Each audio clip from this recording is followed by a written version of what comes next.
Nous avons eu les recommandations des instances internationales. Nous avons eu les commissions d'enquête parlementaires. La France a été condamnée par la Cour européenne des droits de l'homme pour son traitement des plaintes de viol sur mineurs. Il savait, et qu'ont-ils fait?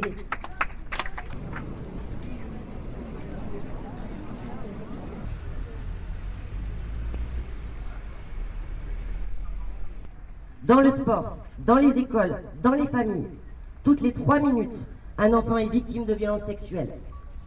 Mon intervention durera environ 3 minutes. Le temps de ce discours, un autre enfant sera victime. Alors comment pouvons-nous encore parler d'une défaillance exceptionnelle? La mort de Liana n'a pas révélé ces défaillances, elle les a rendues visibles.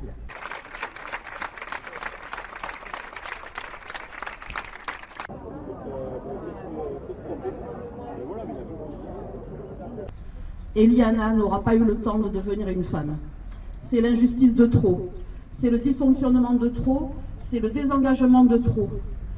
Quand des pédocriminels continuent à circuler librement, même après des signalements, c'est que le problème est systémique.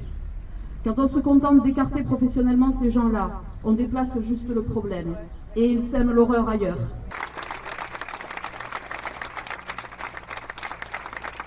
C'est ma fille qui a été mêlée à une affaire d'un type qui voulait chercher des mineurs de 15 ans pour les mettre dans des réseaux de prostitution.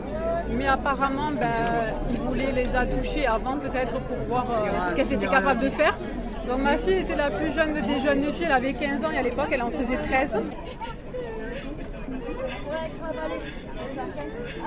Il a été reconnu coupable, mais il a eu que 18 mois de prison avec sursis.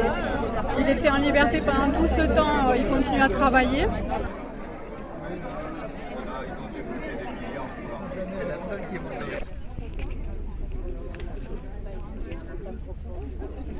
Il a eu le droit d'indemniser juste les victimes à hauteur de 3 500 € et les parents à hauteur de 1 000 €, sans compter tous les dommages et intérêts qu'il y a derrière, parce qu'en fait, les victimes, elles sont toutes un suivi psychologique et psychiatrique. Et on va dire que ma fille, elle a été agoraphobe, elle se promenait avec un foulard autour de la tête, des grosses lunettes noires. Elle se sentait coupable, et même on nous l'a fait. On pourrait croire que c'est un tel qui ne fait pas son travail ou un tel qui ne le fait pas, mais ils ont des ordres pour ne pas les faire. Et ça va du chef de l'État aux forces de l'ordre. Personne ne se mouille, personne ne fait attention aux enfants. Donc là, ils vont peut-être la mettre en retraite anticipée. Ils refusent une enquête contre Epstein, enfin sur Epstein. On est quand même le QG d'Epstein, on était quand même le QG d'Epstein. Si c'est pas protéger la criminalité, qu'est-ce que c'est ?